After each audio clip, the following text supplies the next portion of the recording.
Так, қалайсыңдар оқушылар? Кеш жарық. Кешкі эфирімізді бастайын деп жатырмыз. Бүгін нұсқа талдау, биология. Жалпы қандай сұрақтар келді, қандай сұрақтар келуі мүмкін, жалпы ұбт-дағы жүрген сұрақтар, өткен сұрақтар, практика бар, іске сәт. Ендеше бастайық. Дайынсыңдар деп ойлаймын. Кеттік. Бірінші сұрақ. Қосмекенділерде дененің тепе-теңдігін сақтайтын ми бөлімі. Қосмекенділер дегеніміз кімдер? Ол екі жақты да мекендейтін, құрлықты да, суды да мекендейтін жануарлар. Оның ішінде бұл әрине біз миларды айтатын болсақ, гипофиз, аралық ми, сопақша ми, эпифиз деген сияқты барлық миларды айтатын болсақ, соның ішінде дененің тепе-теңдігі деген ол әрине мишық. Бұл оңай сұрақ. Бірінші оңайдан бастадық. Келесі, кеттік. Аз қылтанды буылтық құрттар. Мына құрттардың ішінде қайсысы аз қылтанды болып саналады? Жалпы құрттардың 3 типі бар. Естерінде ма? Қандай еді? Жалпақ құрттар, жұмыр құрттар және буылтық құрттар. Соның ішінде бізге буылтық құрттар керек. Енді мынау құрттардың ішінде қайсы буылтық құрттарға жатады? Оның ішінде бізге аз қылтандылар керек. Ең бірінші жұрт біз кімді алып тастаймыз? Сиыр цепенін алып тастаймыз. Зоология, жалпы зоология есімізде ма? Сиыр цепені бізде қай тип? Вариант бар ма? Сиыр цепені қай тип?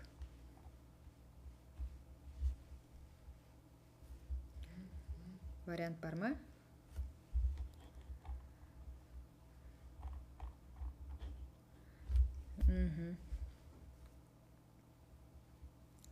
Сиыр цепені бізде жалпақ құрттар типі.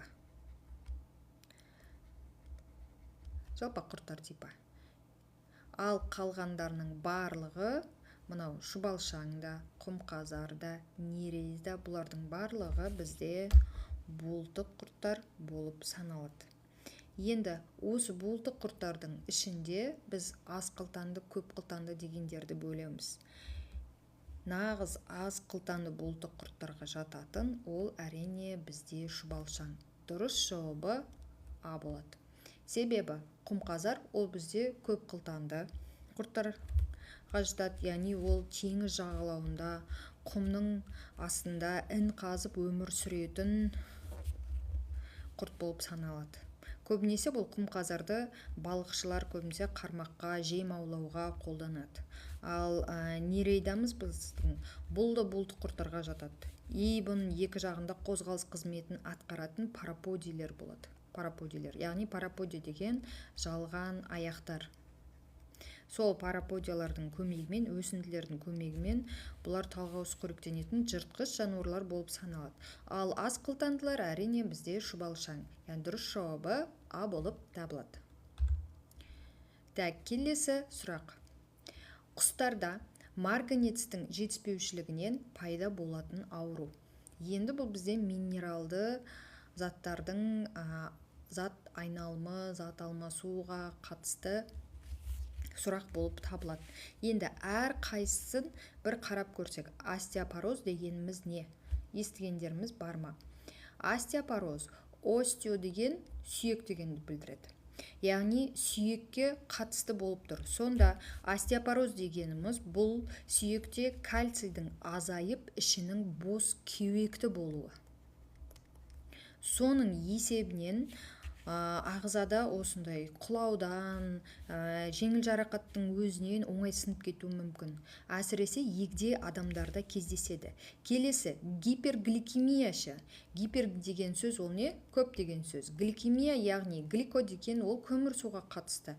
Демек, гипергликемия дегеніміз ол қанда инсулин гормон жетіспегеннен көп жиналуынан қанттың көбеюі. Яғни қант диабеті кезінде болатын ауру.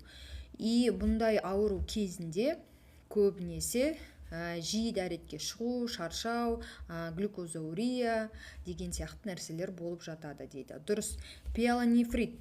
Пиелонефрит бұл не? Бұл бүйрекке суық тию және бактериалдық ауру болып табылады.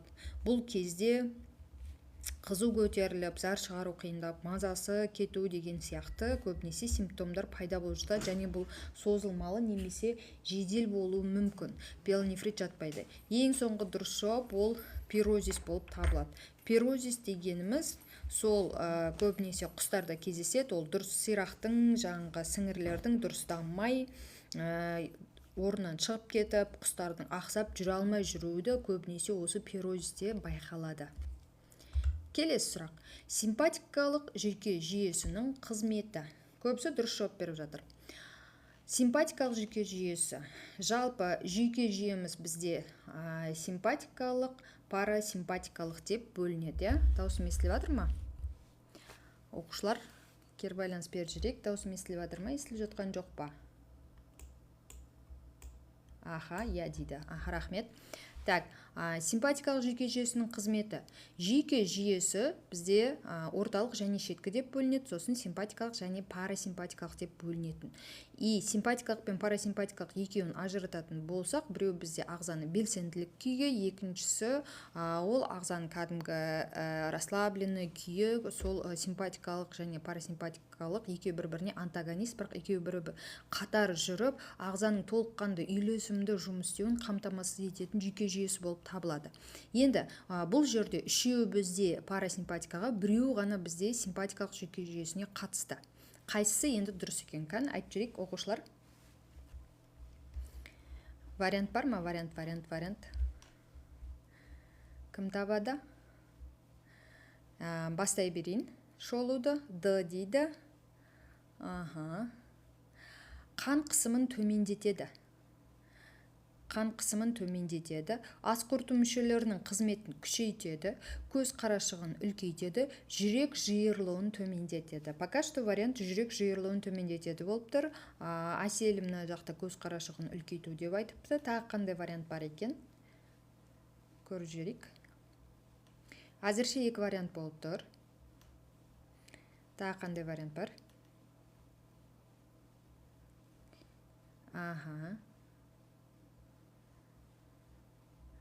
Болды ма? Онда дұрыс жауабын айта берейін. Симпатика мен парасимпатикалық жүйке жүйесі. Екеуі бір-біріне антагонист дедік. Парасимпатикалық жүйке жүйесі ағза тыныштық кезінде көбінесе болатын процестерді басқарады. Оған не қатысты? Әсіресе ас қорыту мүшесінің қызметінің күшеюі, яғни ас қорыту процесінің жүруі, ол парасимпатикаға байланысты.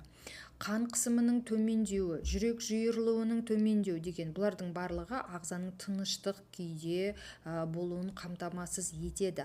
Ал симпатикалық жүйке жүйесінде ағза дайын, активті болып тұрған кезі.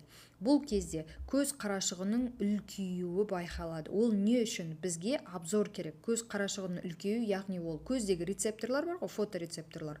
Сол фоторецепторларға доступ береді, яғни сол кезде біз көзіміз өте жақсы обзорды кең көре аламыз айналаны. Сондықтан бұл бізде симпатикалық жүйке жүйесіне тән. Қан қысымының төмендеуі ол парасимпатикаға тән. Қан қысымы егер жоғары болып, жүрек қатты соғып, қанның айдалып, біздің активті болып келуіміз, ол көбінесе симпатикаға тән. Сондықтан дұрыс жауабы бізде С болады, дұрыс айттыңдар.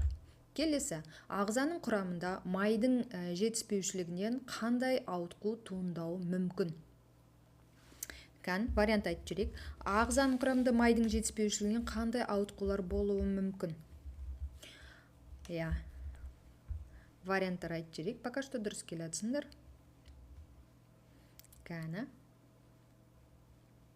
Сүйектің қисаюы, көбею мүшелері жұмысының бұзылуы, жүндердің түсуі, терінің сарғаюы. Май жетіспейтін болса, не болады? Сүйектің қисаюы, көбею мүшелері жұмысының бұзылуы, жүндердің түсуі және терінің сарғаюы дейді. Бір вариант келді, терінің сарғаюы дейді. Ендеше дұрыс жауабын айтып жіберейік. Пока что бір вариант болып тұр. Д дейді, терінің сарғаюы дейді. Болдық па? Сүйектің А дейді. Сүйектің қисаюы, ол сүйекке не жетіспейді? Минералды заттар жетіспесе, сүйек қандай болады? Сүйек иілгіш болып келеді. Оның қаттылығы азаяды. Кальций, фосфор, фтор деген элементтер аз болатын болса, органикалық заттар көп болатын болса, сүйектің қисаюы болады. Сосын көбею мүшелері жұмысының бұзылуы дейді. Жүндердің түсуі және терінің сарғаюы. Терінің сарғаюы ол көбінесе қандай ауру? Боткина деген бар, немесе гепатитісі. Сосын билирубин деген заттың, яғни қанда көбейіп кетуі, әсіресе кішкентай балаларда ақуыздың көбейіп кетуі, соның әсеріне терінің сарғайып кетуі байқалуы мүмкін. Мысалы, әсіресе боткинда сонда көздің ағы сарғайып кетеді, жүндердің түсуі дейді. Дұрыс емес. Дұрыс жауабы көбею мүшелері жұмысының бұзылуы. Неге? Себебі біз айттық, көп гормондар бар еді ғой, сол жерде жыныс гормондар бар еді. Жыныс гормондарын басқаша біз стероидтар дейміз. Стероидтар, егер молекулалық биологияны еске түсіретін болсақ, ол жерде липидтердің құрамында стероидтар деген нәрсе бар еді. Стероидтар әсіресе жыныс гормондарына қатысты болатын. Сол себепті көбею мүшелер жұмысының бұзылуы әсіресе, немесе жасөспірім шақта байқалатын, мысалы салмақ тастау кезінде, сондай көбінесе жыныс мүшелерінің дұрыс дамымай, немесе ауытқуының болуы көбінесе осы майдың жетіспеушілігінен, яғни зат алмасу процесінің бұзылуынан да болуы мүмкін деп айтамыз. Дұрыс жауабы сонымен достар, көбею мүшелер жұмысының бұзылуы. Кеттік. Келесі, бос қуыстардың пайда болу жолы. Бұл бізде қай тақырып? Әрине, қайсысы? Экология. Бұл пайдалы қазбаларды алу, олардың жолдары деген сияқты тақырыпқа сай болып келеді. Енді бос қуыстар қай кезде пайда болады? Қандай жағдайда бос қуыстар пайда болуы мүмкін? Варианттар бар ма? С дейді, Б дейді. Б дейді. Ашық әдіспен кен өндіру. Ашық әдіспен кен өндіру деген не? Білеміз ба? Ашық әдіспен кен өндіру. Ашық әдіспен кен өндіру бұл пайдалы қазбаларды жер бетінде үлкен шұңқырлар, яғни карьер жасау арқылы алу, қазып алу. Яғни кен пайдалы қазбалар жер бетіне жақын орналасады. Бұл ең арзан әрі қауіпсіз әдіс, бірақ жер бедерін қатты бұзады. Бұл кезде бос қуыстар пайда болмайды. Екінші, пайдалы қазбаларды шахтада алу. Енді шахтерларды естеріңізге түсірсеңіздер, шахтерлар үнемі жердің астында жүреді, сөйтіп олар астына кәдімгідей туннель қазады, туннель. Сол кенді жердің терең қабаттарынан арнайы жерасты жолдары арқылы қазып алу. Яғни дұрыс жауап бізде В болады, дұрыс айтады. Жаннұр, Гүлнар, Әселім дұрыс айтады. Мұнай газ өндіруде зиянды қосылыстардың бөлінуі. Бұл енді қайсы? Бұл жаңға бұрғылау, өңдеу барысында ауаға, суға және топыраққа химикаттардың таралуын көбінесе осы жолды айтамыз. Немесе апатты жағдайларда мұнай өнімдерінің төгілу, бұл техникалық ақаулар, былайша айтқанда. Мысалы, танкерлердің соқтығысуы, теңіздің бетіне мұнайдың төгілуі, яғни бақылаусыз ағып кету, сол процесті айтады. Дұрыс жауабымыз бізде пайдалы қазбаларды шахтада алу. Келесі. Безгек массасының дернәсілдерін жою үшін қолданылатын әдіс. Кішігірім алқаптарға қолмен шашу, жеңіл моторлы ұшақпен шашу, су қойма суына қосу, немесе бөлмеге инсектицидтерді себу. Безгек массасының дернәсілдерін қайтып жоямыз. Дернәсіл деген личинка. Кәні? Қай жауап дұрыс айтып жіберсеңдер, өздерің варианттарыңды ұсынып жүріңдер. Д дейді, бөлмеге инсектицидтерді себу, көбісі Д дейді. Тағы қандай вариант бар екен? Көріп жүрек.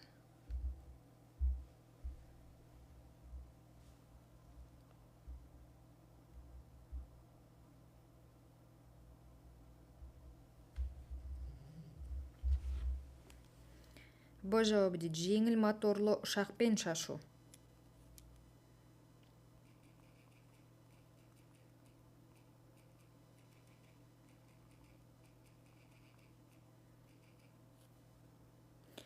Б жауабы, Д жауабы дейді.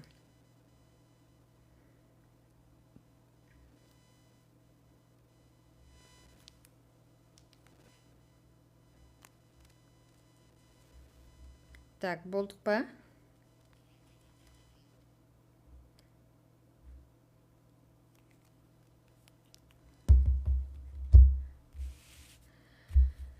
Так, біріншісі, кішігірім алқаптарға қолмен шашу. Бұл қандай әдіс?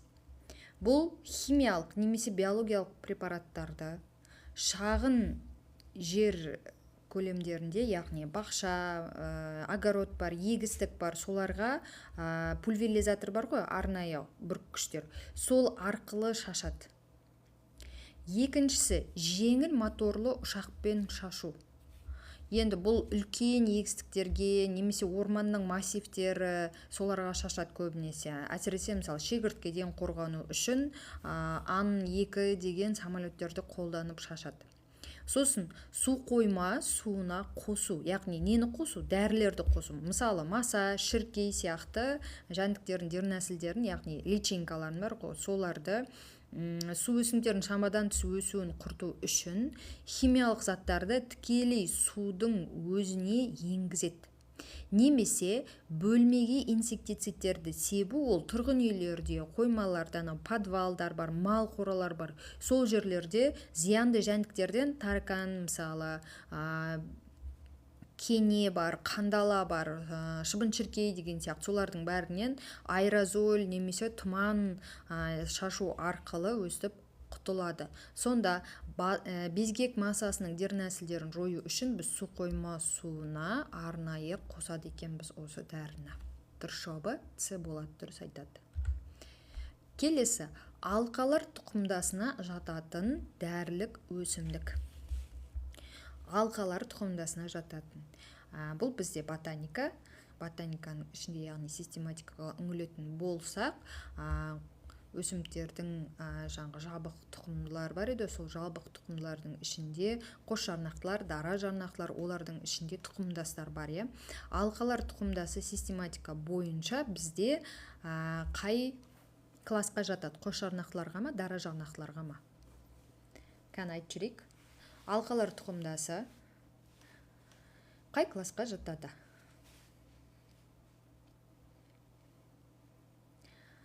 А дейді, С дейді, Д дейді. Неше түрлі жауап келіп жатыр? Кім вариант айтады екен? Алқалар тұқымдасы қай классқа жатады? Өсімдіктердің қос жарнақтылар және дара жарнақтылар классы бар етін, солардың ішінде тұқымдастар. Алқалар. Алқалар бізде қос жарнақтылар, дұрыс айтады, мөлдір, қос жарнақтылар тұқымдасына жатады. Дара жарнақтылар болу үшін олар астық тұқымдастар болар еді. Яғни мынау арпа, сұлы, тары дегеніміз бұл бізде дара жарнақтылар класы. Дара жарнақтылар класын біз неге қосамаймыз, сразу автоматически алып тастаймыз. Келесі, енді соның ішінде бірнеше тұқымдастар бар. Яғни күрделі гүлділер, шаршы гүлділер деген сияқты. Алқалар бар. Раушан тұқымдастар, раушан гүлділер. Олардың барлығының ішінен енді біз алқа тұқымдастарын айтатын болсақ, келек. Мысалы, мына бұршаққын, бұршаққап дегендер, бұлар бізде бұршақ тұқымдастар. Бұршақ. Орам жапырақ ол шаршы гүлділер.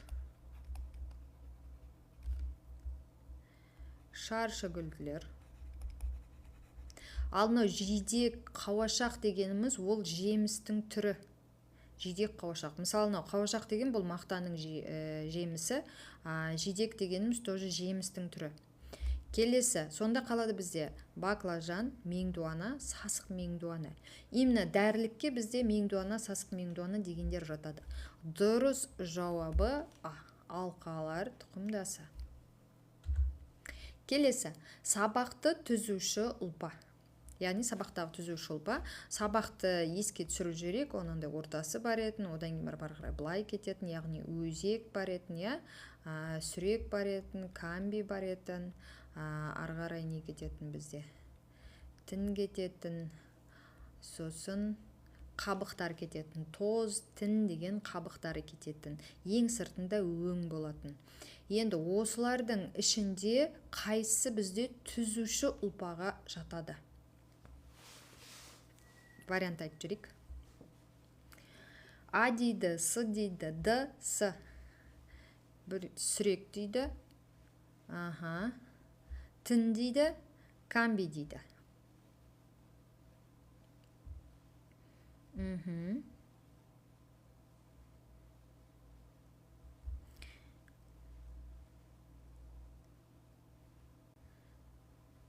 Сүрек дегеніміз не? Сүрек дегеніміз ксилема. Тін дегеніміз флоема. Қабық. Қабықтың құрамына не кіретін? Тоз кіретін, яғни суберины бар. Сүректің құрамында лигнин болатын. Сыртындағы қабықтар ары қарай кетеді. Яғни флоема мен ксилеманы біз қоса алмаймыз, себебі бұлар бізде өткізгіш шоқтарға жатады. Өткізгіш шоқтарға. Камби бізде жылдық сақинаны құрайтын. Жылдық сақина. Енді ксилема мен флоема өткізгіш шоқтар дедік. Яғни олар минералды және органикалық заттарды өткізеді. Тоз. Тоз деген көбінесе қатайып кеткен клеткалар. Суберин көп жиналғаннан кейін. Олар жаңғы беріктікті беріп тұрады, сыртынан қорғалып тұрады. Камби дегеніміз ол жылда өсімдікке андай домалақ, сыртында сақиналар беріп тұрады. Яғни осы арқылы біз өсімдік қанша жыл өмір сүрді анықтай аламыз. Камби екі жаққа қарай өсу бағытын береді, яғни ростты береді. Ішке қарай және сыртқа қарай. Сонда ішке қарай ол сүрек, сыртқа қарай тінді беріп тұрады. Дұрыс жауабы ол түзуші ұлпа, яғни камби болып табылады. Дұрыс жауабы Д. Келесі. Өрмекшінің қай аяғында улы без болады? Варианттар айтып жүрейік. 10 сұраққа енді келіп біз жарты сағат өтті. Өрмекшінің қай аяғында улы без болады? Тұтқа аяқта, қысқышта, күйіс аяқта, жүзгіш аяқта. Енді автоматически ойлаймыз, сразу қайсын алып тастаймыз. Жүзгіш аяқты алып тастаймыз. Өрмекші жүзбейді. Биология, биология. Тұтқа аяқ, қысқыш немесе күйіс аяқ. Қайсы? Көп адамдар С деп атыр. Тұтқа аяқ, қысқыш, күйіс аяқ. Қысқыш деген енді өрмекшіде болмайды. Тұтқа аяқ па, күйіс аяқ па. Сонымен дұрыс айтады, күйіс аяқ. Жоқ, тек ботаника емес қой. Зоология болып жатыр мына жерде, экология болды бағана, анатомия бар арасында. Келесі сұрақ. Бидай, қара бидай, гүл шоғыры. Бидай мен қара бидайдың гүл шоғыры. Гүл шоғыр дегеніміз не, оқушылар? Бір сөзбен анықтаманы айта аламыз ба? Гүл шоғыр дегеніміз не?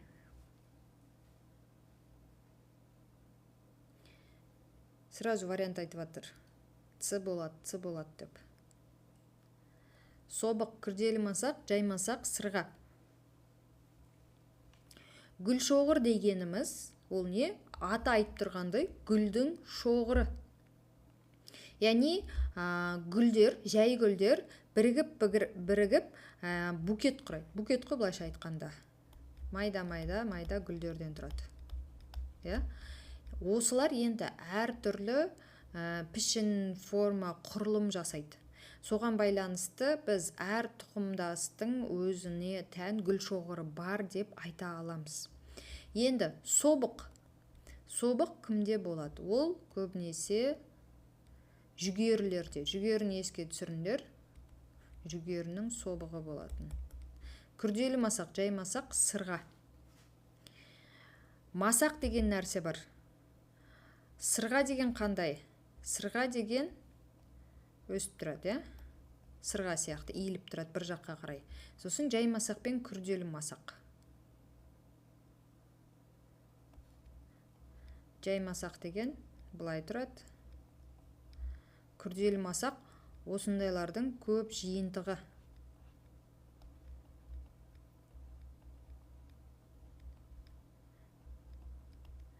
Примерно. Інжі көлдікі сырға.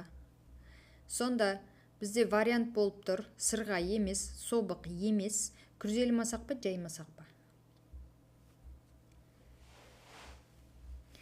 Бидай, қара бидай. Бидайды еске түсірейік. Бидайда осындай бітіп өріліп тұратын, өріліп тұратын былай. Колос дейді ғой, колос. Масақ.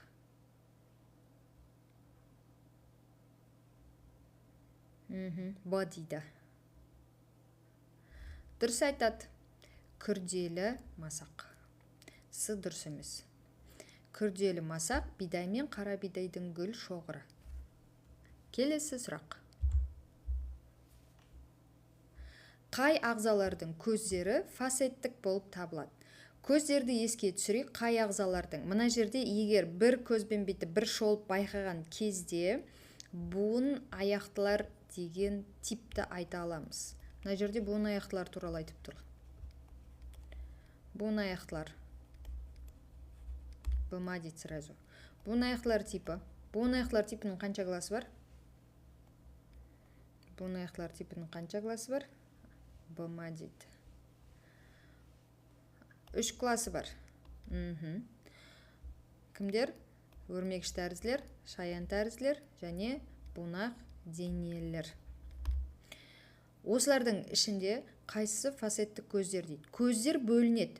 Жай көздер және фасеттік көздер деп. Өрмекшілерде жай көздер, шаян тәрізділерде фасеттік көздер, бунақ денелерде фасеттік көздер. Жалпы фасеттік көздер деген туралы түсінік бар ма? Фасеттік көздер деген қандай көздер?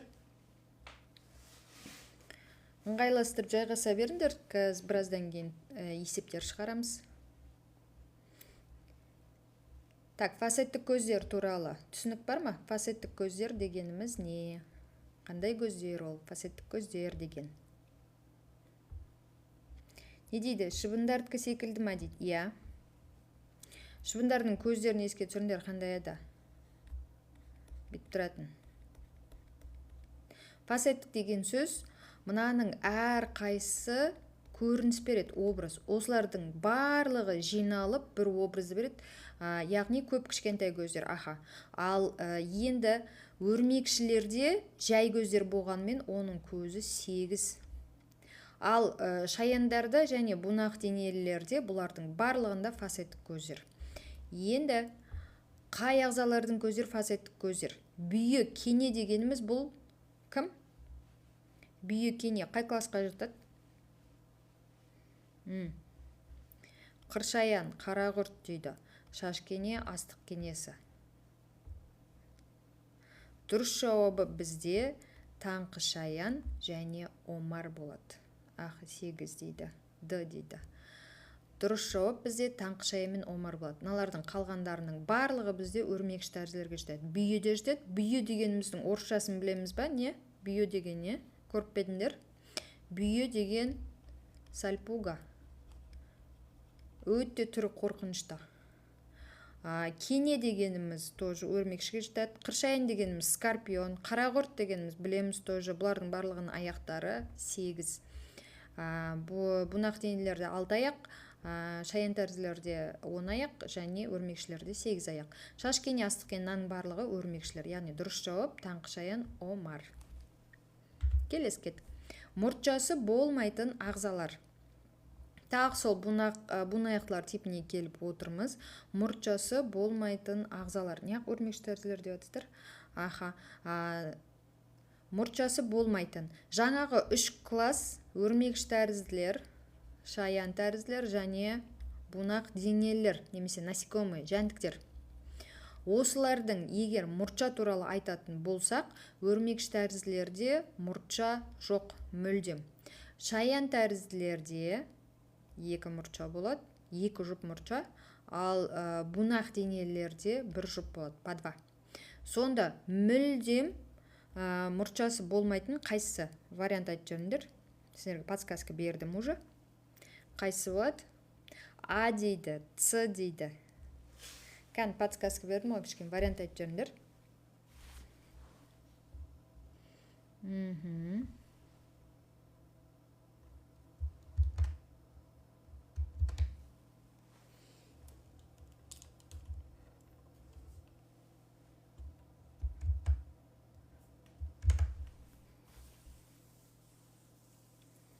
Д дейді, А дейді, С дейді. Неше түрлі вариант кетіп жатыр. Так, тағы бір подсказка беріп жіберейін. Циклоп пен дафния бұл өте майда шаян тәрізділер. Планктонның құрамына кіреді. Өзен шаяны деген рак, речной рак. Ал мамық кене деген, именно кене деп тұр ғой, значит бұл өрмекші тәрізділерге жатады. Значит, дұрыс жауап бізде не болады? С болады. Өрмекші класында жоқ дейді. Аха. Кеттік келесі. Жалпақ құрттар типінің өкілдері. Жалпақ құрттар типінің өкілдері. Аха, циклоп шайындар класс дейді, дұрыс. Бағана айттық, құрттардың 3 типі бар дедік, я? Құрттардың 3 типі бар.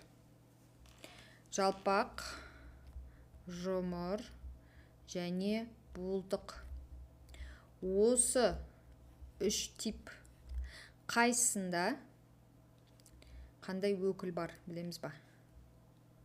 Зымырақ, суыртқы, қылқұрт дейді. Естігендерің бар ма, оқушылар?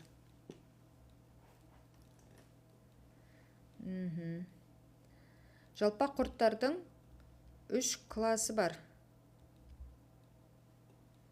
Кім біледі? Қандай кластар? Подсказка берейін ба?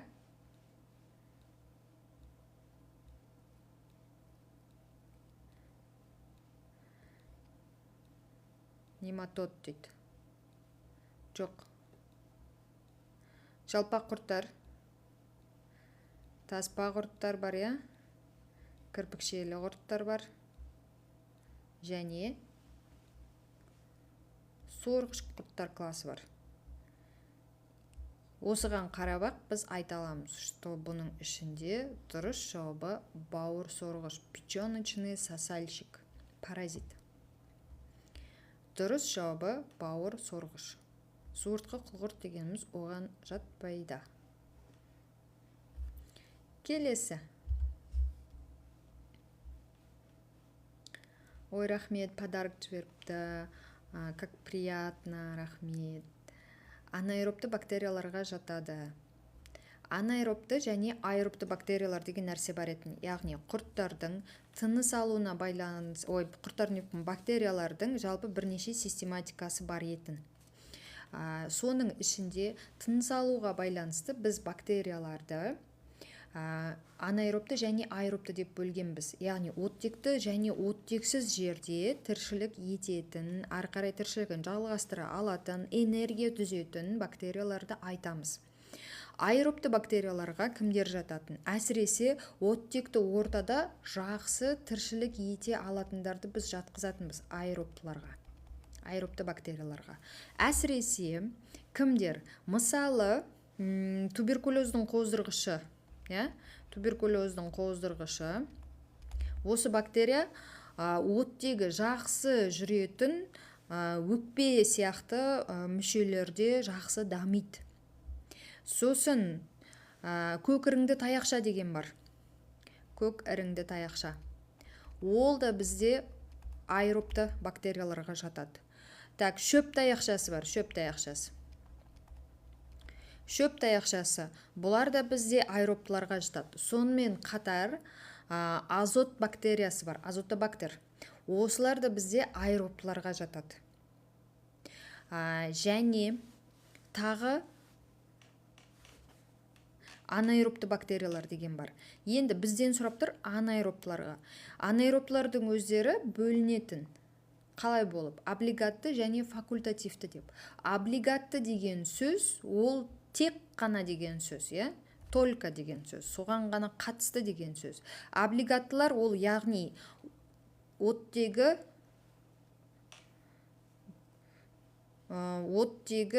жоқ жерде ғана тіршілік ете алатындар.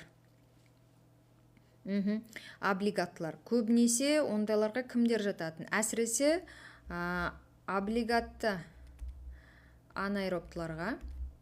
Мысалы, кластридиумды жатқыза аламыз. Кластридиум ботулинум. Озатта биода мұғалім тек сіз ба дейді. Келіп көрсей, сол кезде көзің жетеді, қанша мұғалім бар. Келіп көр біздің мектепке. Кластридиум ботулинум. Кластридиум бұл бізде ботулизм деген ауруды тудыратын қоздырғыш. Сосын сіреспе қоздырғыш жатады облигаттыларға. Және гангрена тудырушылар, сосын адамның ішек бактериясы. Осылар бізде облигатты анаэробтылар, ішек бактериялары. Сосын факультативті анаэробтылар бар. Факультативті анаэробтылар. Яғни олар оттегі бар жерде де, жоқ жерде де тіршілік ете алады. Энергия түзе алады. Кімдер олар? Мысалы, ішек таяқшасы. Эшеричия коли. Эшеричия колиді айта аламыз. Сальмонелланы айтамыз. Сальмонелла. Сальмонеллоз, яғни іш сүзек ауруын тудыратын. Сосын стафилококктар мен стрептококктарды айтсақ болады. Стафилококктар и стрептококктар. Яғни алтын түсті стафилококк, ангина деген ауруларды тудыратындар көбінесе. Яғни бұлардың барлығы бізде факультативті анаэробтылар. Сонымен қатар тағда мынаның ішіндегі біреусі осыларға анаэробтыларға жатады. Оған біз кім жатқызамыз? Сүт қышқылды бактериян. Яғни сүт қышқылды бактериялар оттексіз ортада энергия жасап тіршілік ете береді. Қалған азот бактериялар, туберкулез қоздырғышы бұл аэробтылар болып табылады. Мысалы, цианобактерияларда сондай. Бекарыс қалайсың? Келесі, ас қорыту мүшесіндегі қарны екі бөлікке бөлінетін жәндік. Ас қорыту мүшесінде қарны екі бөлікті жәндікті атап жіберейік.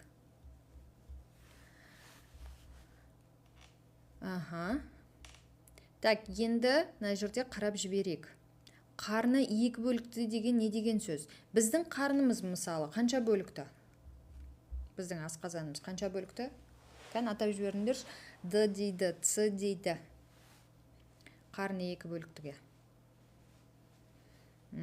Д, Ц дейді варианттар.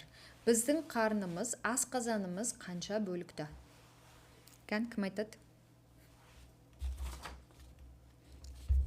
4 бөлікті ма не? Мәссаған. Біздің қарнымыз ба? 4 бөлікті деп кімді айтып атырық біз? 4 бөлікті деп, сиырдікін айтамыз көбінесе, 4 бөлікті. Демек, жалпы омыртқалар, мысалы, бақа бар, бір бөлікті. Жыландықы бір бөлікті. Сиыр ғой, бәсе, қорқып кеттім ғой. Және қыршаян.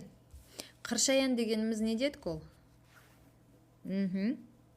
Яғни қыршаяндар бізде ол сорғыш қарынның қызметін атқаратын, бірақ бұл механикалық құрылымы бар. Қыршаян яғни кім? Скорпион ғой. Бұныкі да бір бөлікті. Тек екі бөліктікі ол таракандікі. Қыршаян дұрыс емес. Скорпиондікі бірақ бөлікі. Тараканда қалай? Қоректі жинайтын қарны болады. Жемсау, зоб дейміз. Сосын шайнайтын қарын болады. Шайнайтын қарын.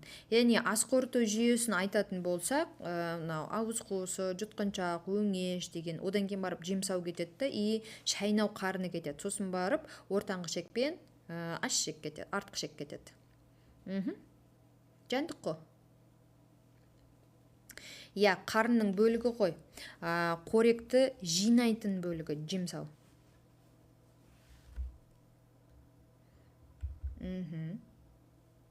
Жарғақ қанаттылар отрядының өкілдері. Жарғақ қанаттылар Так, кім туралы айтып тұрмыз бұл жерде? Жарғақ қанаттылар.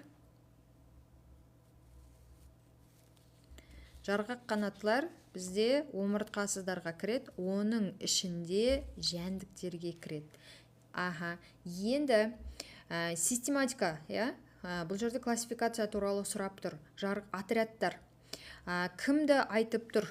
Жалпы буынаяқтылар типі, буынақ-денелілер класы. Сол кластың ішінде бірнеше отрядтар бар.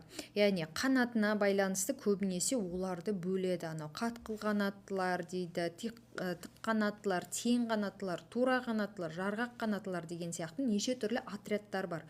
Соның ішінде жарғақ қанаттылар отряды дегенді сұрап жатыр. Енді қан қыз дейді. Көбісінің варианты қан қыз екен. Қан қыз бізде жатпайды, себебі қан қыз бізде қатты қанаттыларға жатады. Қатқыл қанаттылар немесе қатты қанаттылар. Сосын құмырсқа бар, кене бар, шегіртке бар.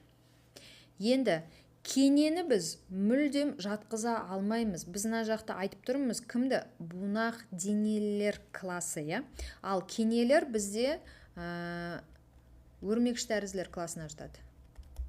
Мен қысқа жаза берейін. Өрмекшітәрізділер класына жатады. С дұрыс емес.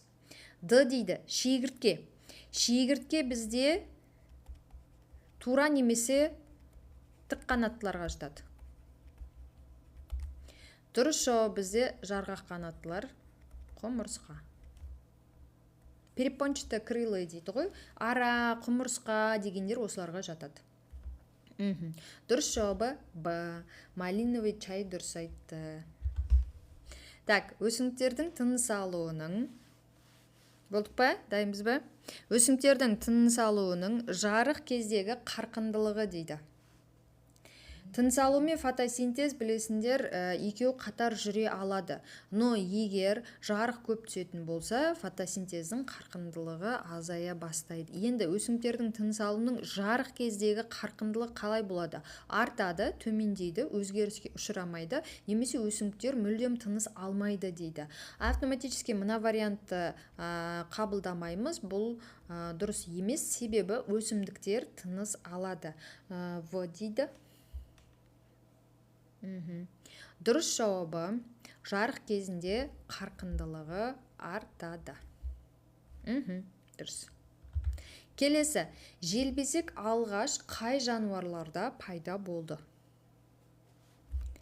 Желбезек алғаш қай жануарларда пайда болды? Варианттар.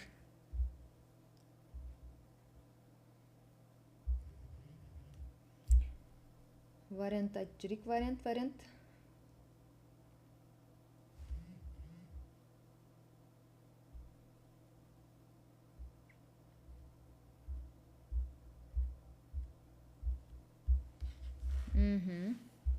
Желбезек алғаш қай жануарларда пайда болды? А дейді. Көбісі А деп жатыр. Шұбалшаң, құмқазар, наутилус, асылу дейді.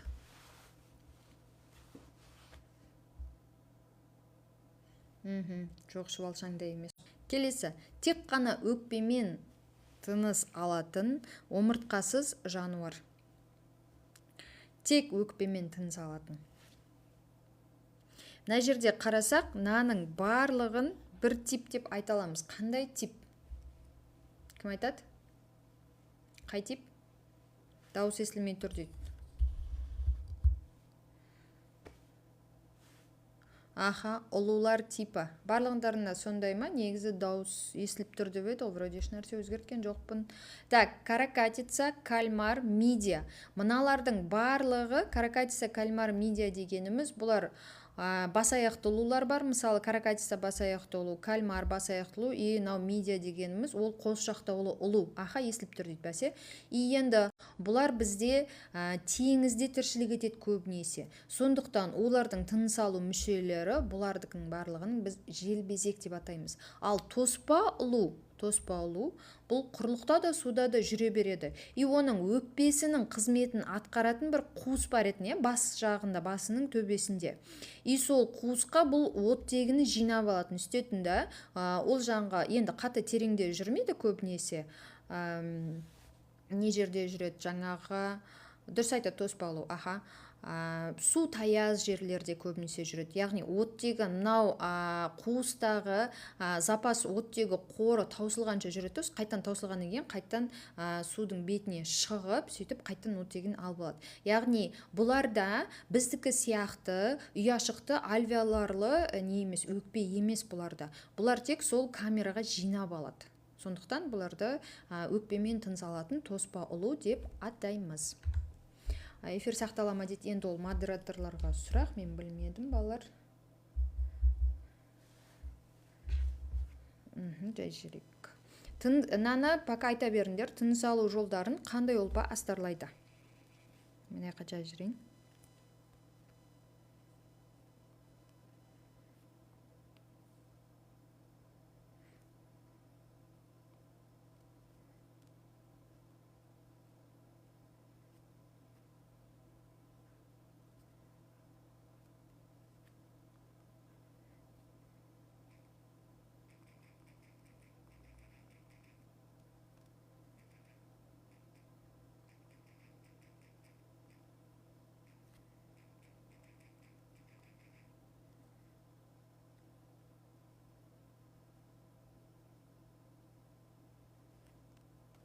Так, астарлайды деген сөз, ол қаптап тұрады.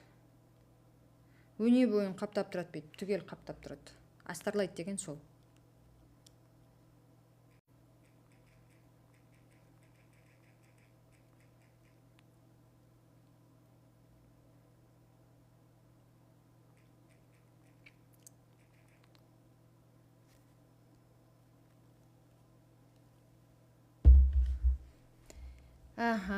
Д дейді. Менің ойымша С ғой дейді. Так, май ұлпасы көп тәрізді эпителий, жалпақ эпителий, тербелмелі эпителий. Мына жерде эпителийді көп айтып жатыр, эпителий деген жалпы ол қандай ұлпа? Ұлпаның бізде 4 түрі бар еді, жануарлар мен адамдарда.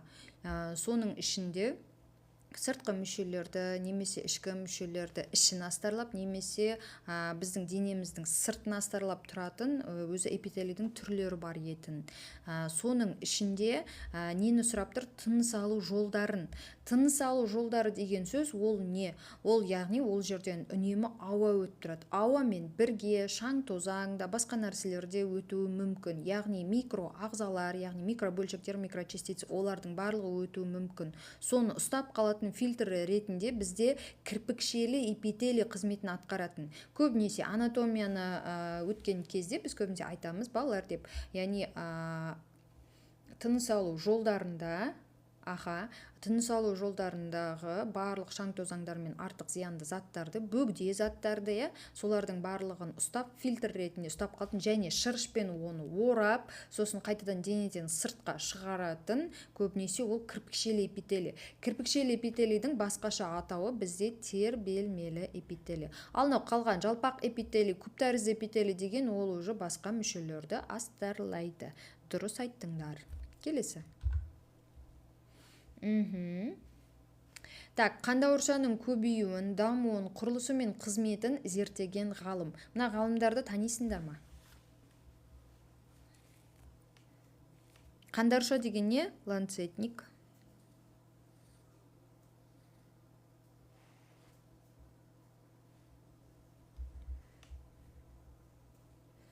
Ануфриев. Жоқ дейді, Ковалевский дейді. Ануфриев пен Александров. Бұл екі ғалым эволюция мен классикалық жаратылыстану тарихында көбінесе осындай ірі ашылуларды жасаған, яғни бұлар биологияның кіші салаларын зерттеген болатын. Бұл қандауыршаға қатысты емес бұлар. Ковалевский мен Ивановский туралы айтатын болсақ, Ивановский мысалы, бұл палеозойда өмір сүріп, жоғалып кеткен жануарларды зерттеген болатын, солардың топтарын. Мысалы, жаңғы маржандардың даму тарихын солар зерттеген болатын. Ал енді Ламарк Гукты ғана танимын дейді. Ал нақты қандауыршаны, яғни ланцетникті зерттеген бізде Ковалевский. Дұрыс айтты, яғни ол асцидия деген тоже жануар бар омыртқасыздарда. Соларды зерттеп, олардың шығу тектерін зерттеген болатын. Дұрыс жауабы Ковалевский. Темектен білу вирусын ашқан ол басқа, Ивановский. Так, келесі балдырлар. Балдырлардың 3 түрі бар етіне: қызыл, қоңыр, қызыл, қоңыр и жасыл. Енді осы бойынша қарай, қайсысы бізде қызыл балдырға жатады? Енді бұл оңай шығар. Кәні бір вариант атап жіберіңдер. Так, эфир сақталады дейді достар.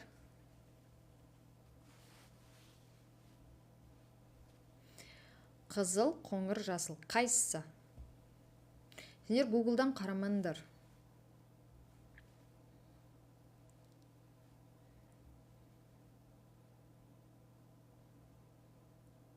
Ламинария қоңыр дейді, дұрыс айтады. Ламинария қоңыр.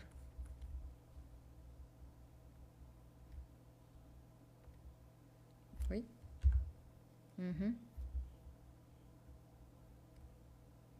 Неқындай шыға кетіпті. Саргас сумшы. Нерецистис и хондрус. Ой, рахмет. Роза жіберіп жатыр моля, рахмет моля.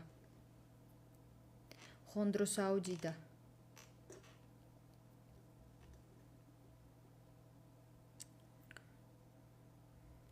Так, саргассум қоңыр, нерецистис қоңыр. Сонда дұрыс жауабы хондрус. Қоңыр мен қызыл балдырлар, олар теңіздің терең қабаттарында өсетіндер көбінесе. И не үшін мысалы қоңыр, қызыл немесе жасыл? Себебі ол неге байланысты? Көзге көрінетін сәулелердің қайсысын жұтады, қайсысын шағылыстырады, соған байланысты. Мысалы қызыл балдырларда қызылды шағылыстырып, көк, жасыл деген спектрларды ол жұтады. Сол сияқты жасылды шағылыстырып, көк пен қызылды жұтады деген сияқты. Қоңыр да сондай. Қоңыр көбінесе енді теңіздің терең қабаттарында болғаннан кейін ол жерге көзге көрінетін сәулелердің жетуі көбінесе қиынырақ бұларда. Так, келесі кеттік. Күн түспейді дейді. Ауыз аппараты кеміріп жалаушы жәндік. Ауыз аппараты кеміріп жалаушы. Естерінде ма? Бар еді ғой, сүзуші, жалаушы, кеміруші, сорушы деген сияқты ше. Соның ішінде кеміріп жалаушы деген қайсысы? Кәні айтып жүрсіңдер. Кеміріп жалаушы.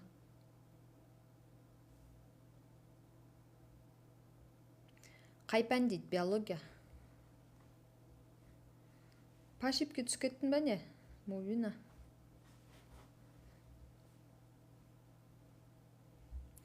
Так, маса, көбелек, шыбын, ара. Қайсысы бізде кеміріп жалайды?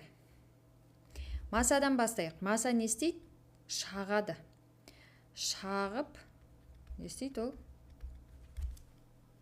Шағып сорады.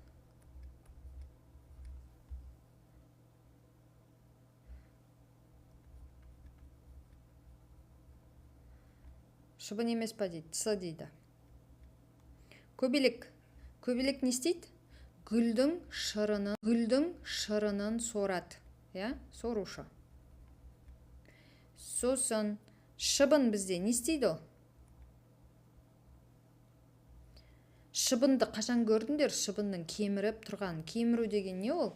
Кеміру деген бір нәрсені бүйтіп тіспен кеміріп отырады. Кішкентай балалар мысалы тісі өтпейтін болса, бір нәрсені кеміріп отырады. Солғы, в общем, шыбын бізде жалаушы и сорушы. Сонда кеміріп жалаушыға бізде ара жатады. Дұрыс жауабы ара. Келесі, ас қорытуында алғаш ішектердің үш бөлікті дифференциациясы пайда болған қандай жануарлар? Да, дұрыс. Үш бөлік дифференциация. Ішекті білеміз, ішектің бастапқыда жануарларда тұтас бір ішек болған. Ешқандай бөліну болмаған. Дифференциация деген бөліну деген сөз. Яғни ол жерде аш ішек, тоқ ішек, тік ішек деген болмаған. Бастапқыда тек қана ішек деген болған. Одан кейін барып уже артқы ішек, алдыңғы ішек деген сияқты бөліне бастады. Одан кейін барып аш ішек, тоқ ішек, тік ішек деген дифференциациялар пайда болды. Алғаш кімде осы үш бөлік пайда болды? Сразу қарапайымдарды не істейміз? Қарапайымдарды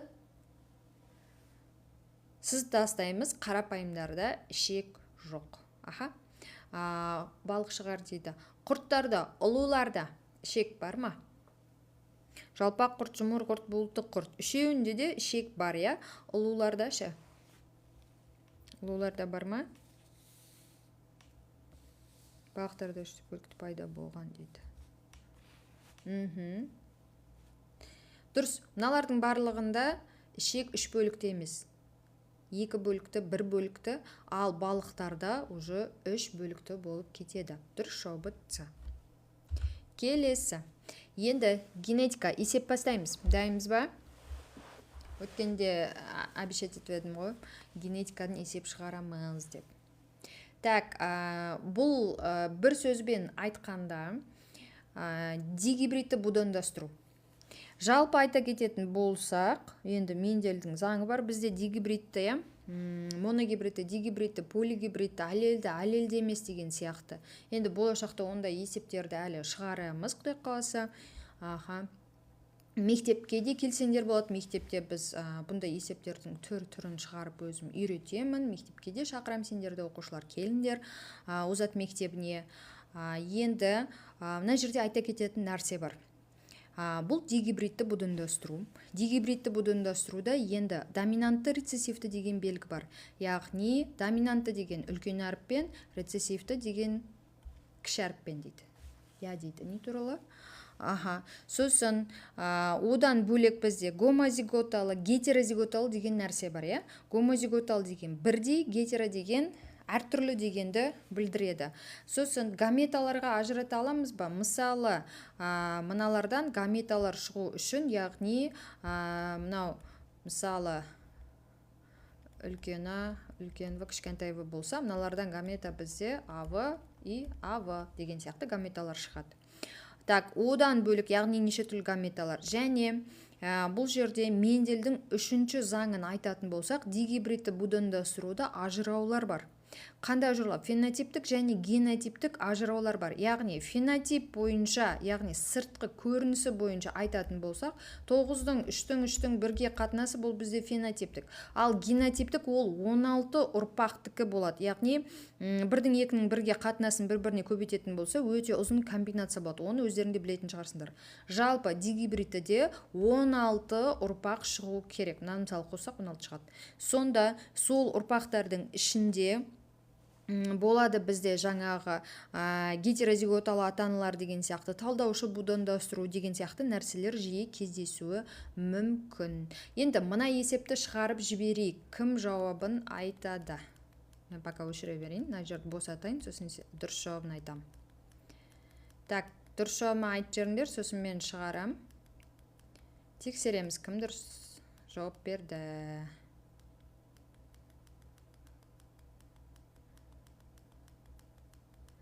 Кәні?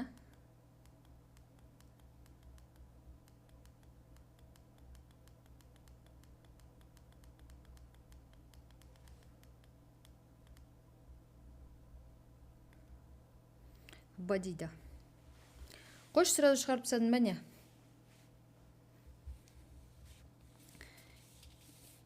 Тесе терекке деп айта салдың ба? Шынында айт. Так, генетикадан қалаймыз, достар?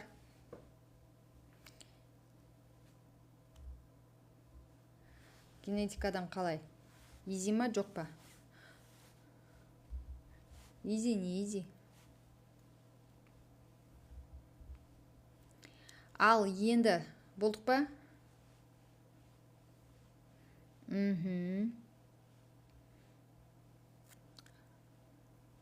Так, онда бастайық. Енді есептің егер шешетін болсақ, бұл жерде бізде екі белгі болып тұр, екі белгі бойынша дегибридті будандастыруды жүргіземіз. Ата-анасы и ұрпағын табу. Адамда қой көзді белгі көк көздіге қарағанда басым. Значит, қалай болады бізде? Қой көзді бізде үлкен А болады. Бұл бізде қой көз. Кішкентай А қандай болады? Көк болады. Дальше. Оңқайлық солақайлыққа қарағанда доминантты ретінде тұқым қуалайды. Ол не деген сөз? Оңқай, яғни оң қолмен жазатындар бұл оң болады. Сол қолмен жазатындар ойнан бит жазып жүріппін ғой. Наоборот жазып жүріппін. Кішкентай В бізде сол болады. Демек, бізден енді не сұрап тұр? Так, бұл аталған жұп гендер әртүрлі хромосомада орналасқан деп тұр, ол естественно. Енді қой көзді оңқай қыз дейді, көк көзді солақай жігітке тұрмысқа шыққан. Генетиканың заңдылығы бойынша есептің шартын жазған кезде қалай жазамыз? Мына ата-ана, одан кейін барып мамасы кетеді, одан кейін барып папасы кетеді. Мамасы бізде қандай деп тұр? Қой көзді оңқай қыз. Значит, қой көзді оңқай Д дейді жауабы. Кімге тұрмысқа шықты? Көк көзді солақай жігітке. Барлығы бойынша не болып тұр? Рецессивті болып тұр. Гаметаға ажыратамыз. Гаметаға, сендер көрініп тұр ма? Міне, бір гамета, екі гамета, үш гамета, төрт гамета. Мына яқтан тек бір ғана гамета шығады. Молодцы, Д дейді. Қазір көреміз, дұрыс па, дұрыс емес па. Активна қатысып отырамыз. Енді кезек-кезек бір-бірмен қосамыз. Мынамен мынаны қосамыз. Қалай болады? Үлкен А, кіші А, үлкен В, кіші В. Кетті. Одан кейін ары қарай мынамен мынау. Одан кейін мынамен мынау, одан кейін мынамен мынау. Яғни жеке-жеке қосып шығамыз. Дәліш кетеді.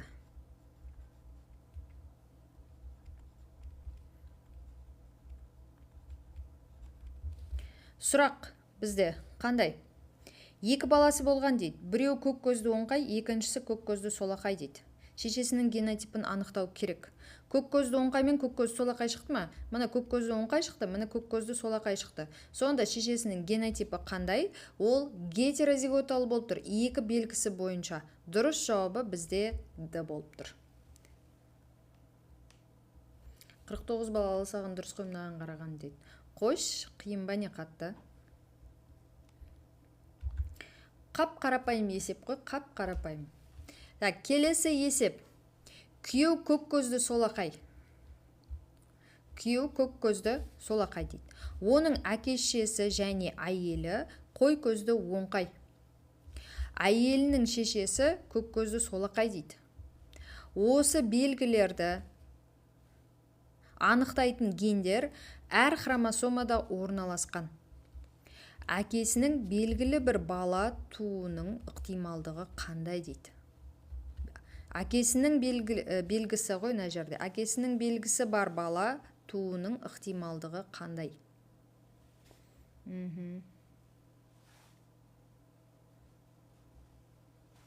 Тоже бұл жерде сендерге подсказка беріп жіберейін. Үлкен А бізде не? Қой көз. Кіші А көк көз, е? Ой.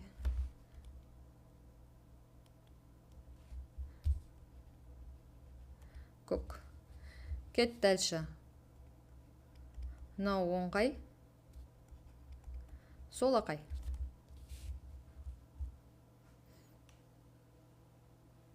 Әйелі дейді. Қой көзді оңқай. Қой көзді оңқай. Значит, қалай аламыз?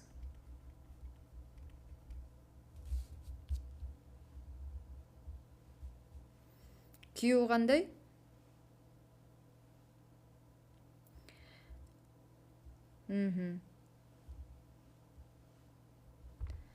Көк көзді солақай. Бағанағыдай шығады. Ұрпақ F1.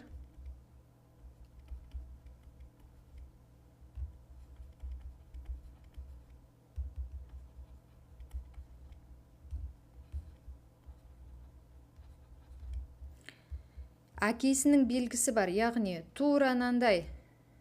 Бар ма? Бар. Қанша пайыз? 25%.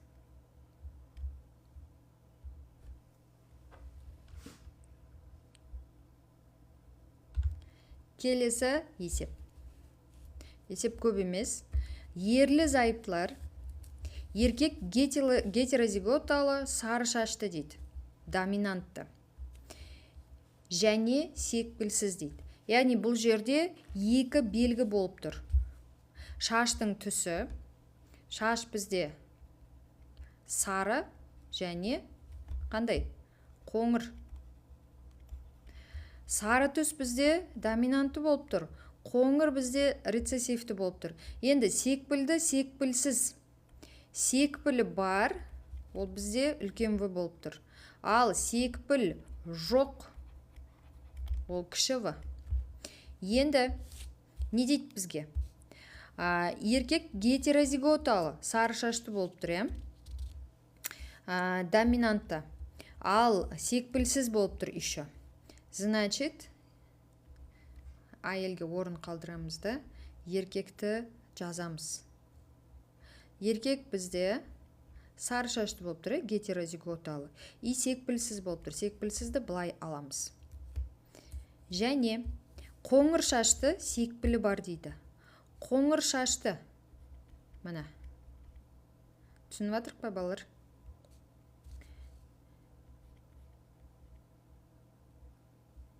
Ой.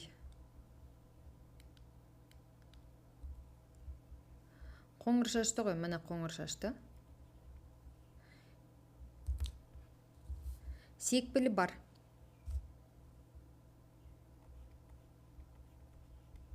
Болды. Ал енді осын шығарып көріңдер. Мына түсінік төп тұр, мына А ғой негіз. Енді осыдан қанша пайыз шығады маған айтып жүріңдер.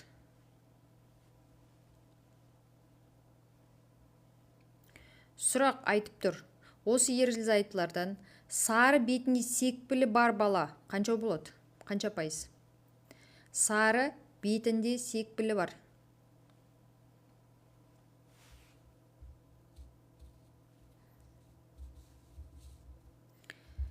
Аха.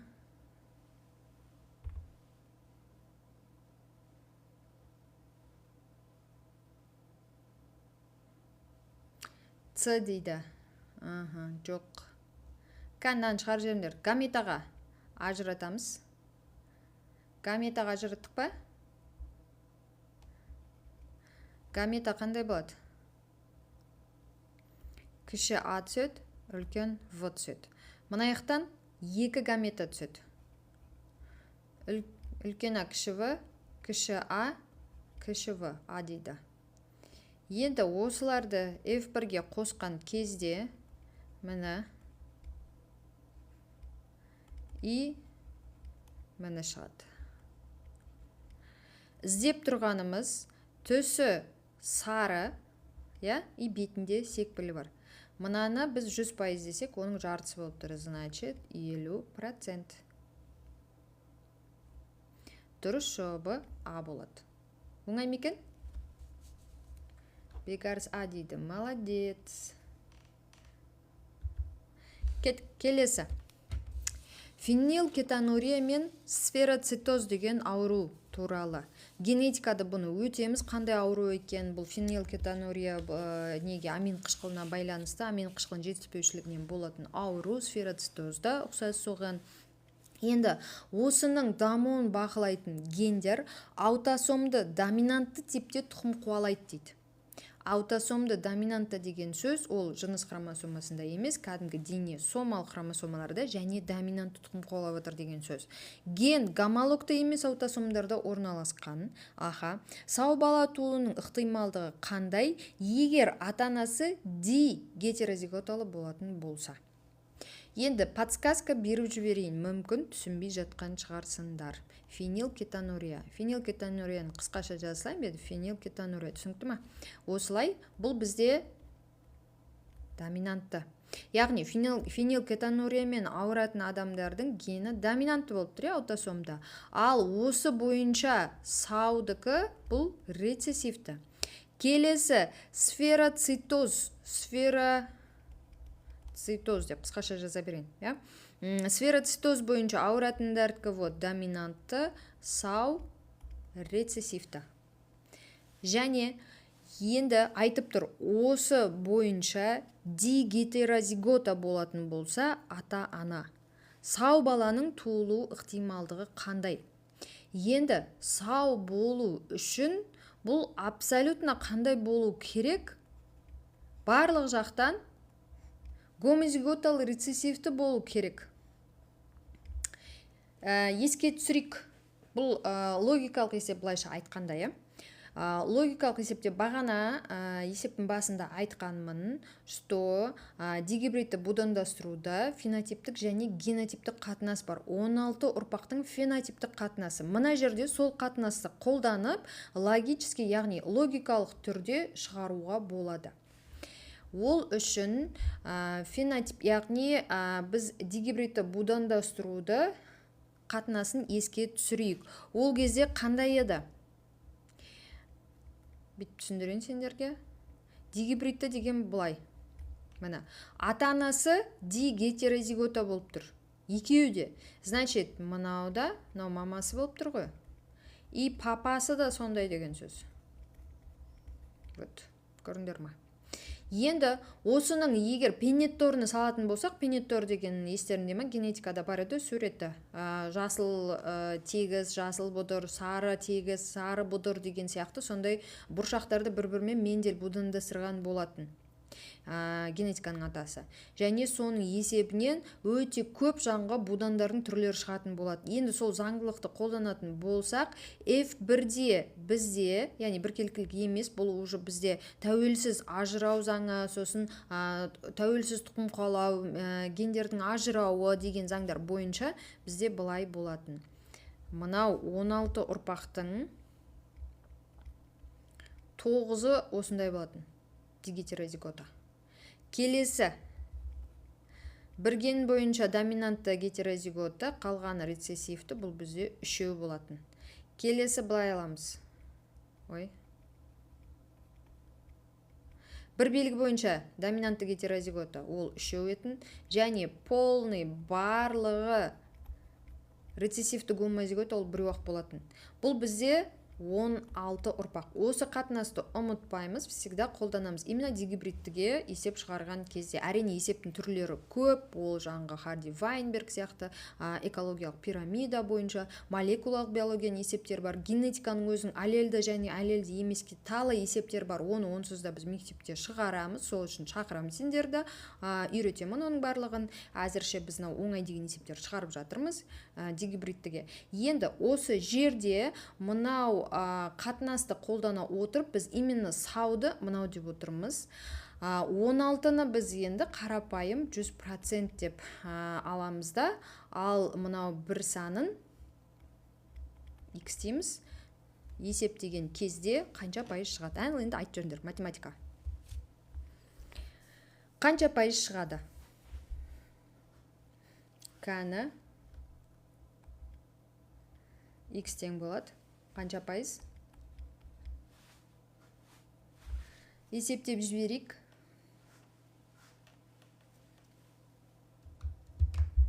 Көріп жүрек не болып жатыр? Мен жауып тұрмын ба?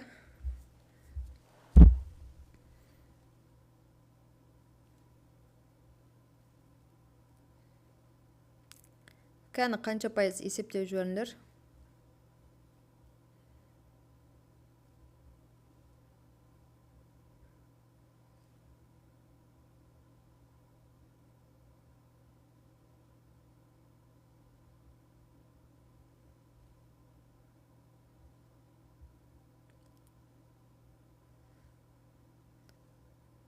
Кән.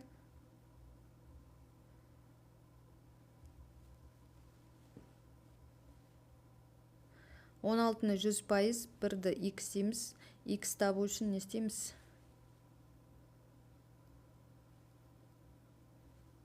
100-ді 16-ға бөлеміз.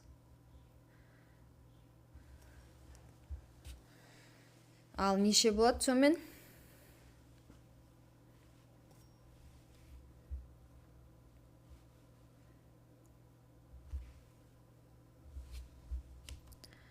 Сонымен болады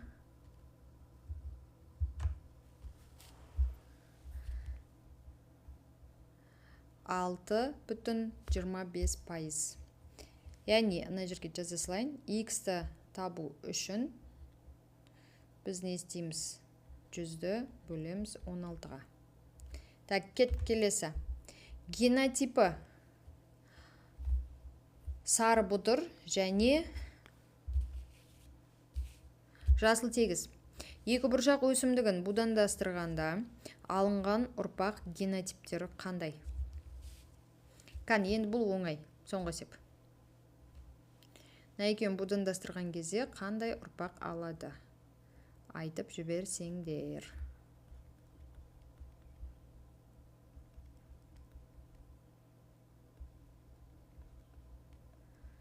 Кім мықты? Пока мен шығарғанша шығарып қоятындар бар ма? Гаметаға ажыратамыз.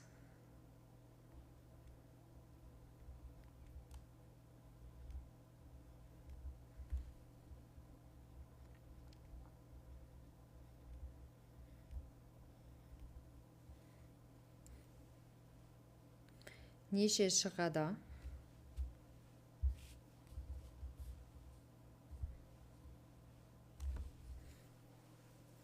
Қан вариант айтып жүріңдер.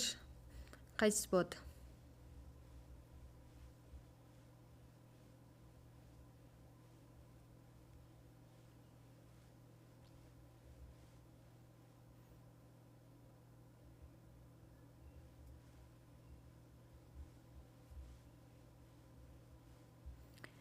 Бар ма вариант?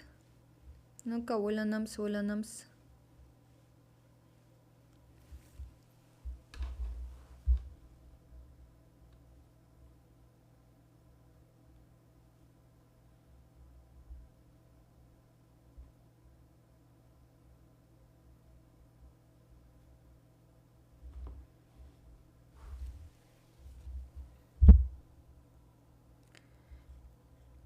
Ал енді жеке қосып шығамыз. Нанамен, сосын мынау және мынау. Сонда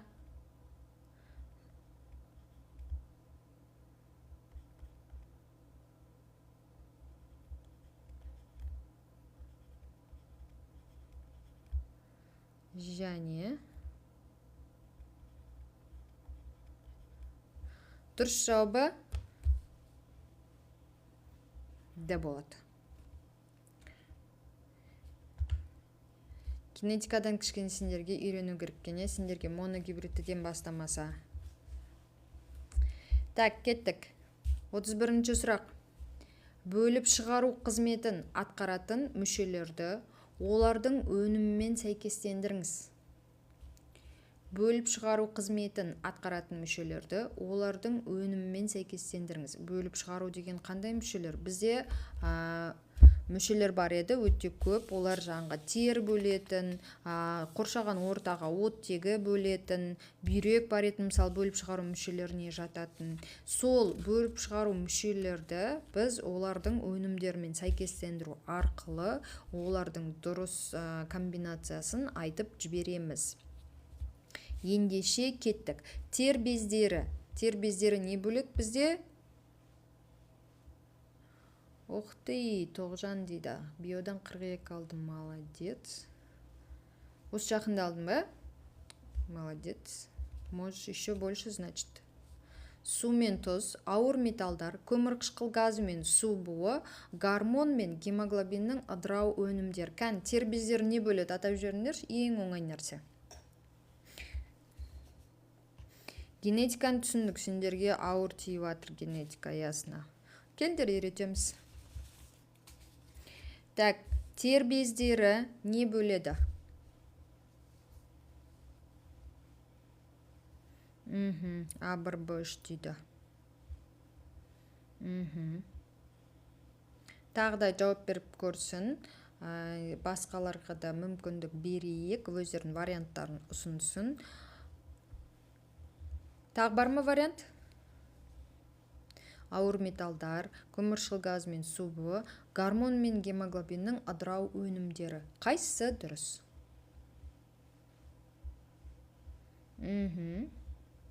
Сонымен. Басқа вариант жоқ па не? Ой, бұ. Так, тер бездері. Тер бездері тер бөледі. Енді мынандай нәрсе бар. Мысалы, қара киім киген кезде байқасаңдар, қара киімде су болып тұрады, кепкеннен кейін аппақ болып тұрады. Ол не? Ол тұздікі. Яғни тер бездері сумен бірге тұз бөледі. Өкпе бізде ауыр металдарды явно бөлмейді, гормон, гемоглобин бөлмейді, көміршіл газ мен су буын бөледі, яғни водяные пары. Су буы. Яғни су бізде ол не только жаңғы зар шығару мүшелері арқылы бөлінеді. Сонымен қатар су ол өкпеміз арқылы қоршаған ортаға денемізден бөлініп отыра береді. Булану да содан көбінесе. Яғни ол 3. Дұрыс. Кеттік. Өсімдіктердің өнімдері мен олардың қызметін сәйкестендіріңіз дейді. Өсімдіктердің өнімдері, яғни бөліп шығаратын нәрселер, бөліп шығару ұлпалары арқылы жалпы өсімдіктердің 6 түрлі ұлпасы бар етін, соның ішінде бөліп шығару ұлпасы деген бар етін, я? Бөліп шығару ұлпалар бізде бірнешеге бөлінеді, соның ішінде эфирмайлар мен шайыр, смола. Олардың қызметі қандай? Эфирмайлар мен шайыр бөлінеді, әрине білесіңдер. Қандай қызмет? Өсімдікті салқындату дейді, өсімдік пен жануарды иеліктіру не үркіту, жарақаттарға жағу және ағзаны қорғау, и буланудан қорғау. Так, вариант айтып жүрейік, бар ма екен? А2, Б3 дейді, Азизхан С. Тағы қандай варианттар бар? Эфирмайлар.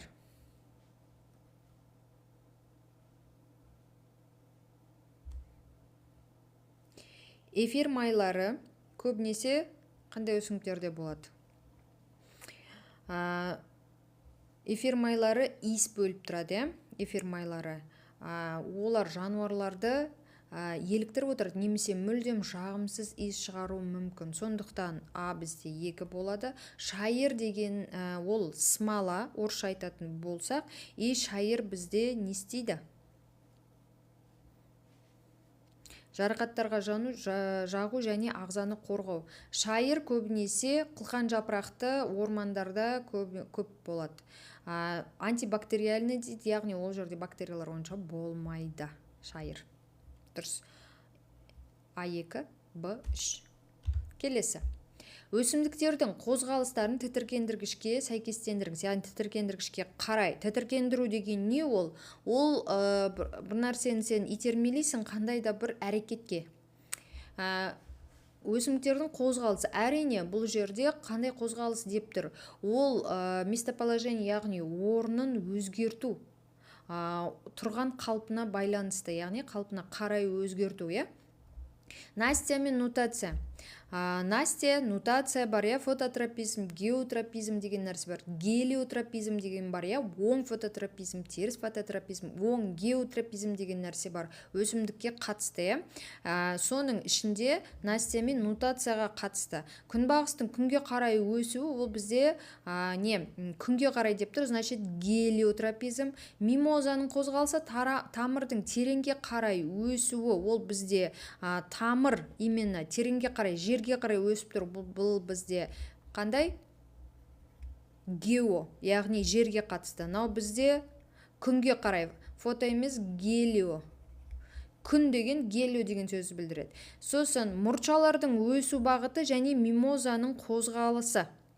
Осы жерде Настя Настямыз бізде мимозаның қозғалысы. Значит, А2 болады.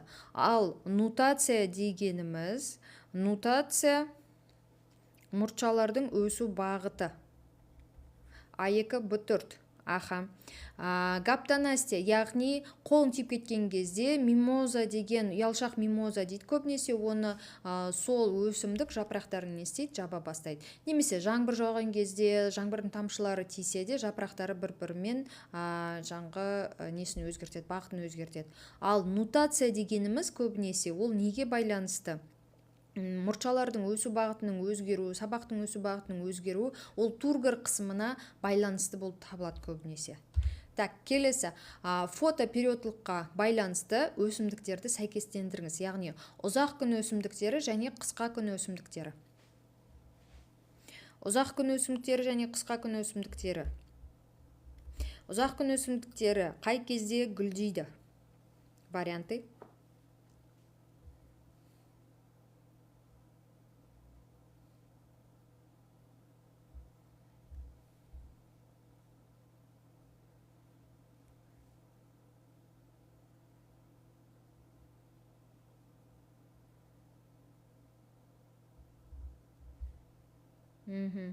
А1, Б3, А1, Б2 дейді.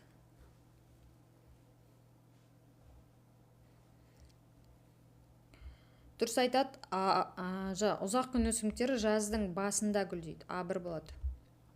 Бұны табайық енді.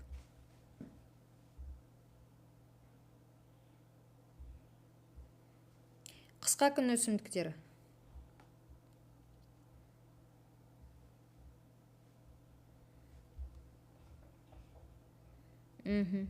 Төрт болады.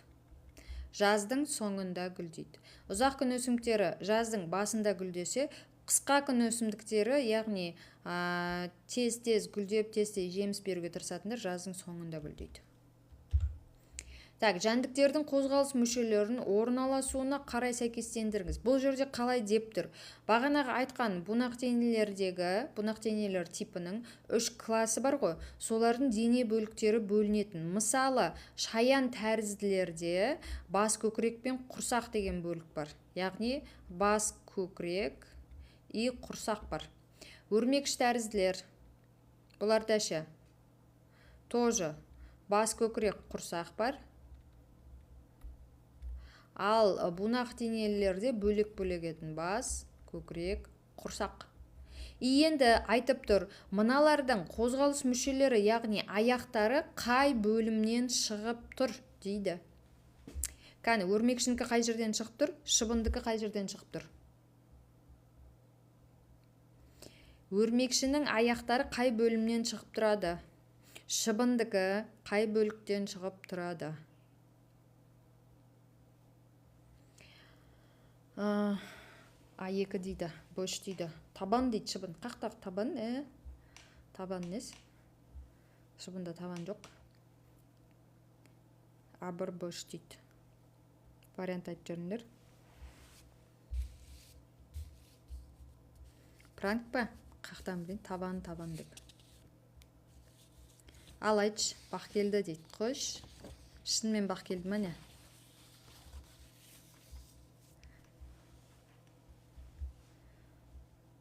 Социальный экспериментке кеттіңдер ма?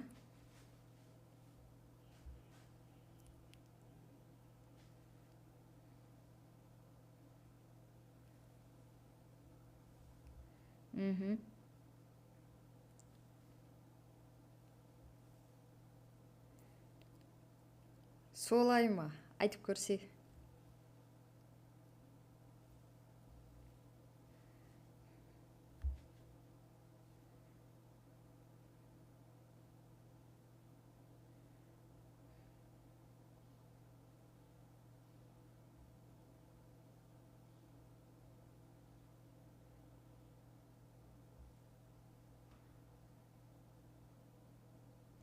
Өрмекші құрсақ дейді.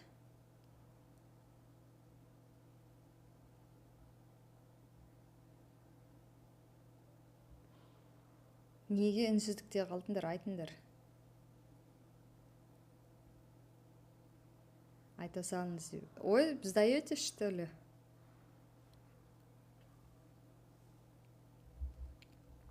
Шаяндарды еске алайық. Шаяндар. Қарттық кепті. Не еді? Келесін айтты. Ой, өстейді енді. Ау. Так, шаян тәрізділер. Шаян тәрізділерде 10 аяқ бар етін. Олар битіп шығып тұратын бұлай. 10 аяқтар. Бақ келді. Есіне түсірсей. Мынау майда-майда аяқтар, олардың құрсақ аяқтары бар етін. Ол құрсақ аяқтарымен олардың уылдырықтарын алып жүретін. Сосын, мына бізде шаян тәрізділер етін, иә? Өрмекші тәрізділер, сосын бунақ денелілер еді. Айтып атырмын ғой дейді. Айтып атсың ба? Так, өрмекшілерде бас көкірек. Яғни мына бөліктен шығады 8 аяқ. Келесі шыбын. Шыбын бізде бунақ денелілер. Бунақ денелілер бізде қай бөліктен шығады? Мына бөліктен, яғни ортасынан шығып тұрады. Шыбындардың 6 аяғы бар. Значит, қандай? Шыбын 3 болады. А2, Б3. Молодцы. Қой. Крахмалды ыдырататын ферменттер. Көп жауаптылар. Аз қалды, кішкене шыдайық. Крахмалды ыдырататын ферменттер. Крахмал бізде көмір суға жатады, күрделі көмір суға жатады. Пепсиннес қойсаш, енді пранк десек сенбейм.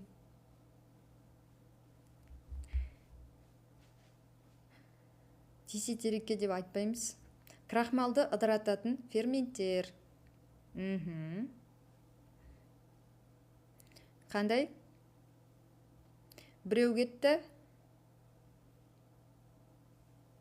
С-е дейді. С-е дейді. Тағы вариант.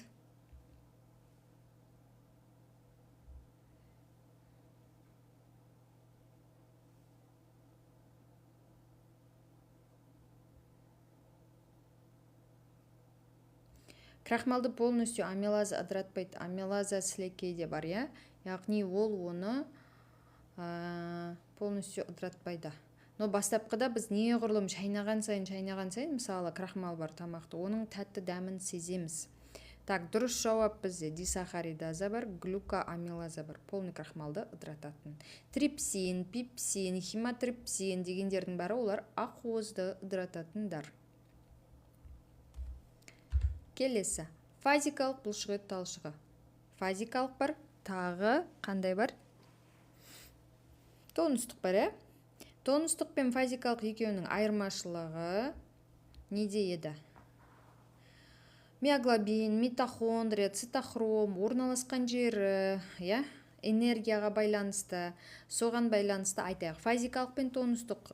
Тонустық көбінесе ол күшті ұзақ уақыт сақтап тұру, дененің қалпын қатты сақтап тұру деген сияқты. Дененің тұлға бөліктерінде орналасқандар көп күшті қажет етіп, яғни дененің қалпын сақтап тұруға энергияны көбірек жұмсайтын адамның шыдамдылығына әсер ететін, көбінесе ол тонустық етін. Фазикалықтар олар тез қызатын, активті жұмыс істейтін және тез шаршап қалатын, естественно, сондай бұлшықеттер, бірақ энергияны өте көп беретіндер, қимылды активны, яғни активті қимылды жақсырақ беретіндер осы фазикалық бұлшықеттер етін. Соған байланысты біз айта аламыз, значит, оларда не бар, не жоқ. Біріншіден оларда миоглобин аз болады. Миоглобин деген не? Ол оттегі қор бар ақуыз етін, миоглобин. Миоглобин аз болады, митохондрия аз болады, және цитохром көп болады. Цитохром деген тоже ақуыз, митохондрия деген энергия АТФ станциясы. Яғни тез қызады, тез шаршау мүмкін, ал тонустықтар көбінесе олар ұзақ уақыт жұмысты қамтамасыз етеді. Келесі, екі сұрақ қалды балалар. Аралық мидың қызметі. Аралық мидың қызметі. Вегетативті жүйке жүйесінің жоғарғы мүшесі дейді. Қарашықтың ұлғаю мен кішіреюі, жарық пен дыбысты бағдарлау, беттің қызару мен бозару, басты тез бұру, бұлшықет тонусының біркелкі таралуы. Өткенде біз ортаңғы миді талдаған болатын бізге. Бүгін енді аралық ми. Аралық миға жататындар. Кәні вариант айтып жүріңдер, бұл енді оңай шығар. Көп жауапты. Как минимум, енді максимум 3 вариант, минимум 1 вариант. Айтып жіберейік. Қандай варианттар бар? Мен жауап тұрған жоқпын ба? Конкорд жүрейінші. Жоқ, нормально жауап тұрған жоқпын.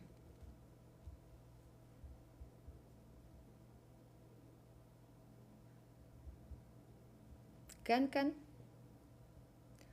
Варианты.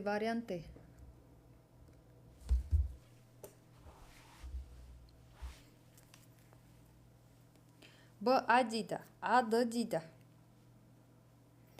Б-А, А-Д.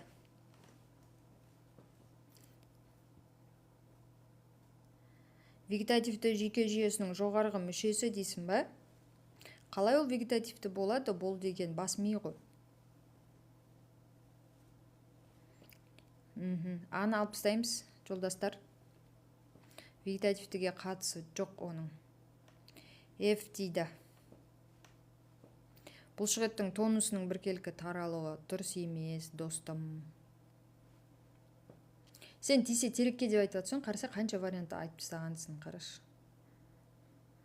Қойса сондай пранк дегенді. Болдық па? Тойдық па?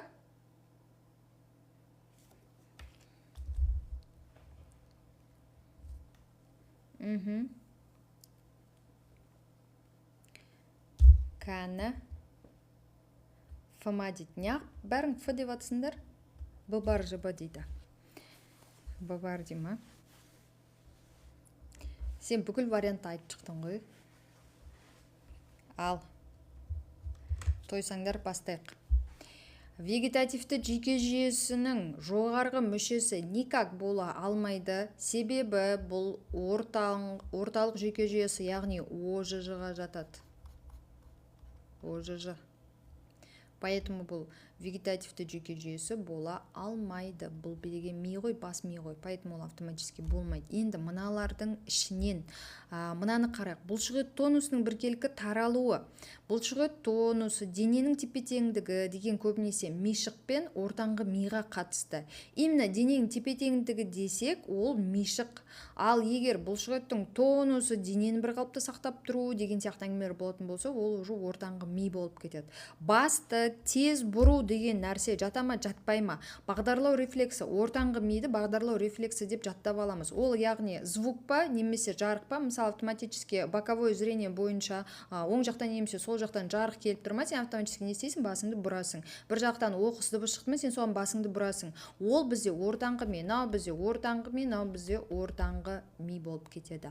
Сонда бізде 3 вариант қалып тұр. Ол қарашықтың ұлғаюы мен кішіреюі, оны білеміз біз. Обзор керек кезде немесе жарық көп түскенде кішірейеді қарашығымыз. Ал егер қараңғы кез болатын болса, біз обзорды көру үшін, яғни айналамыздағы обстановкадағы заттарды көру үшін, немесе жарықтан қараңғыға кірген кезде адаптация болу үшін қарашығымыз тез ұлғаяды ғой. Сол қарашығымыз өте дәу болып кетеді, я? Вот, соны біз жатқызамыз осы аралық миға, яғни мынау дұрыс. Жарық пен дыбысты бағдарлау, беттің қызаруы мен бозаруы, осылар бізде аралық миларға жатады.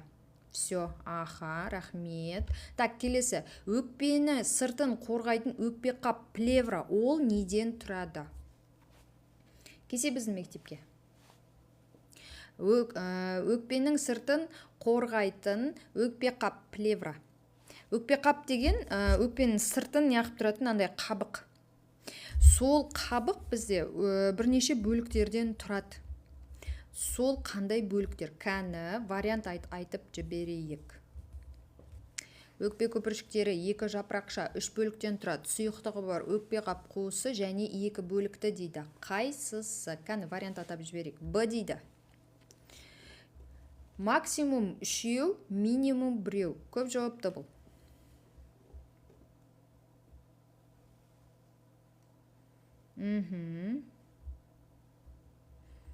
Бадае дейді. Кәні БДЕ дейді. Қайта жазып жатыр. БДЕ деп.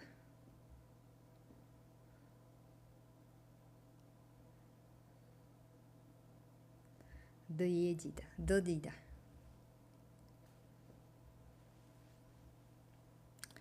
Так, қайсын алып тастаймыз? Всегда ОБТ-да бірінші абсурдный варианттарды сразу алып тастауды үйренеміз. Д дейді, сестренкам дейді.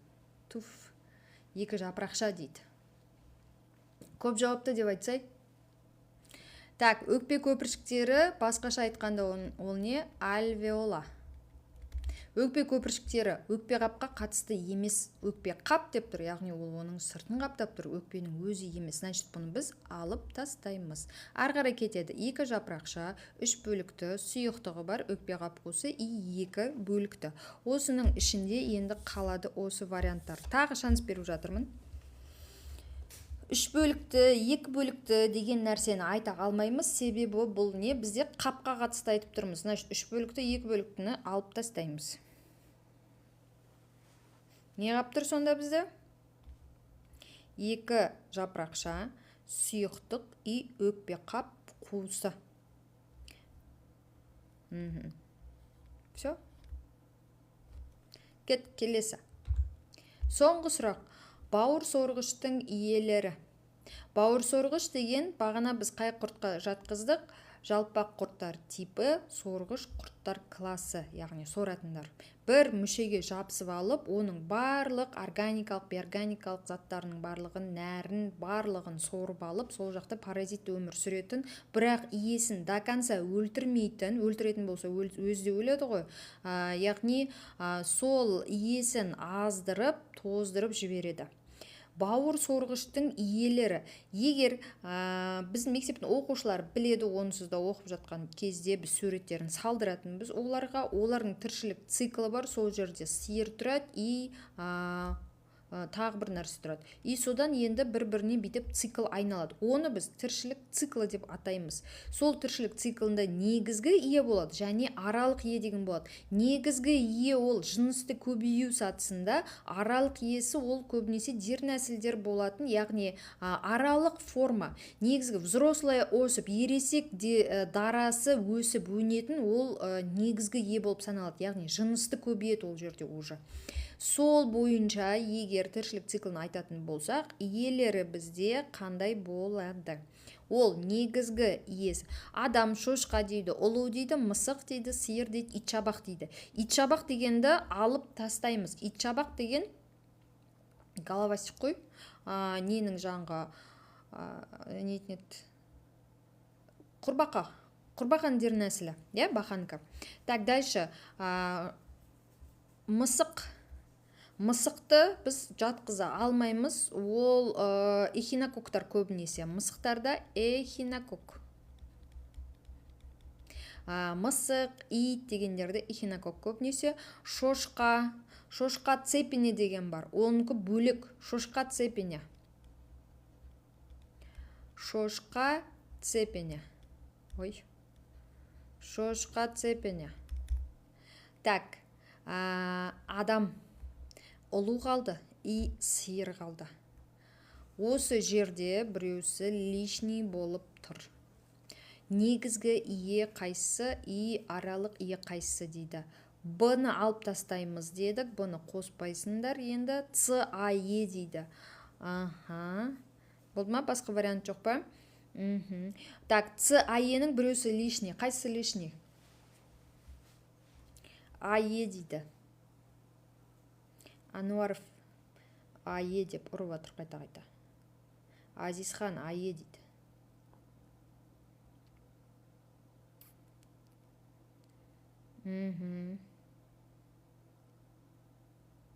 А лишний дейді. Неге а лишний деп ойлайсың? Е дұрыс жыбы дейді. Адамға да жұғуы мүмкін ғой. Ц лишний дейді. Вот. Уже сомнение кетіп жатыр неше түрлі нәрселерден. Вариант ауысып жатыр. Так, все. Енді тіршілік циклына келейік. Мүмкін дейді, бірақ АЕ дейді. Негізгі ие мен аралық иені бағана айттық. Жалпы енді бауыр сорғыш деген өте кішкентай мынандай құрт болады. Печеночный сосальчик деген өте кішкентай құрт болады. Соның личинкасы болады. Сол личинка негізі жаңағы неше түрлі нәрселерді енді суға түседі. Мынандай тоған су, жағалау сулар болады. Сол жерде мысалы шөптер өсіп тұрады былайша. И сөйтіп сол жерде жаңағы не болады, ұлу жүреді, улитка, ұлу. Андай ұлудың суреті сақ қоямын былай типа. Сол ұлу соған дернәсіл кіреді да, осының ішінде бұл кірпікшелі дернәсілге айналады осы ұлу. Осы ұлу шөптерге жармасып, бүйтіп өмір сүріп жатқан кезде ол шөппен бірге оны кім жейді? Сиыр жейді, сиыр. Мынау ұлу. Сөйтіп, ол сиырдың денесінде ол ересек болып өсіп әбден, одан кейін қайтадан нәжіс арқылы сыртқа шығады. Яғни тіршілік циклы осылай үнемі айналып отырады. Негізгі ие сиыр болып кетеді, аралық ие ұлу болады. Дұрыс жауабы бізде цымен ие болды. Адам неге жатпайды?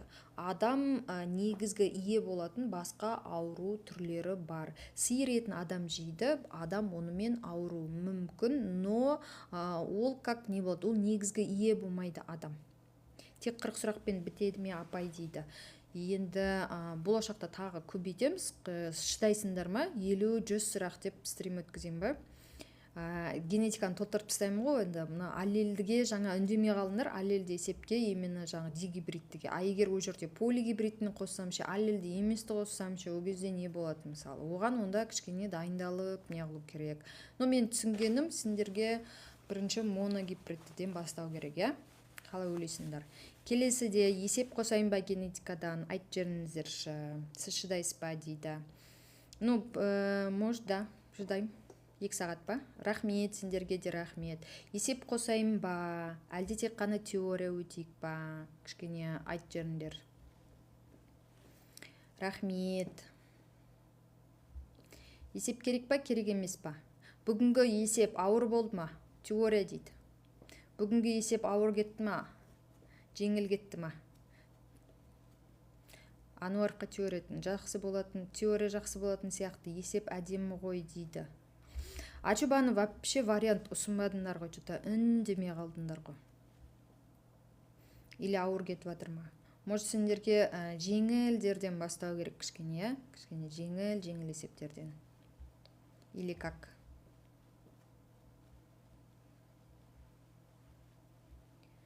Теория көп, теорияны қоса береміз, оған проблем жоқ.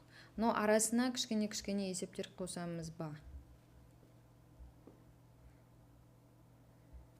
Так, айтып жеріңдер, скоро эфир бітеді. Моногибридті дейді. Аха. Бәсе сөйтсендер, бағана что-то тишина ұстап қалдыңдар ғой. 10 есеп жеткілікті емес бейді. Мәссаған, бағана 5 есептің өзіне шыдамай кеттіңдер ғой. 10 есепке шыдайсыңдар ма?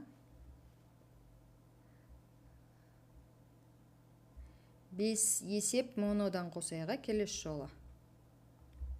Сөйт, может. Так, оқушылар, рахмет, я дейді. Сендерге де рахмет қатысқандарыңа. Енді Құдай қаласа тағы да осындай неше түрлі сабақтарымыз көбейеді. Әлі неше түрлі сабақтар тарихтан бар, физикадан бар, химиядан болады. Ертең, 5 моно 5 дей болса дейді. Көрейік, я. Не жалко. Ертең мысалы химиядан болады, одан кейін тағы да әрі басқа пәндерден болады. Үнемі қатысып тұрыңдар. Бүгін енді сәл кешірек болып қалды, техникалық ақауларға байланысты айтпесе, негізі одан ертерек бастаймыз. Біздің мектепке шақырамыз оқушылар, келіңдер, консультация алыңдар, кішкене пробный сабақтарға қатысып көріңдер, сұрақтар қойып, кішкене өздерінің ойларыңды айтып, бізбен бірге бөлісіп, біздің мектептің қонағы болып кетіңдер, сендерді шақырамыз мектепке, Озат мектебіне инстаграмға кіріп көріңдер, сабақ ұнаса лайк басып жеріңдер, біз сендерді жақсы көреміз, күтеміз, біздің командамыз тола берсін, биохимиктер, биогеолар, күтеміз сендерді. Пока.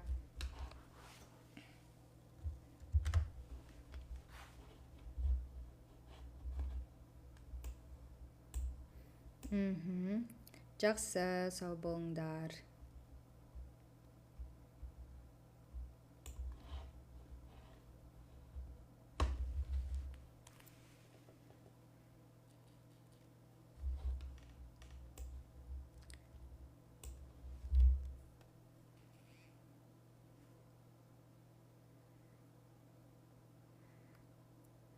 жоқ, сақталмайды дейді.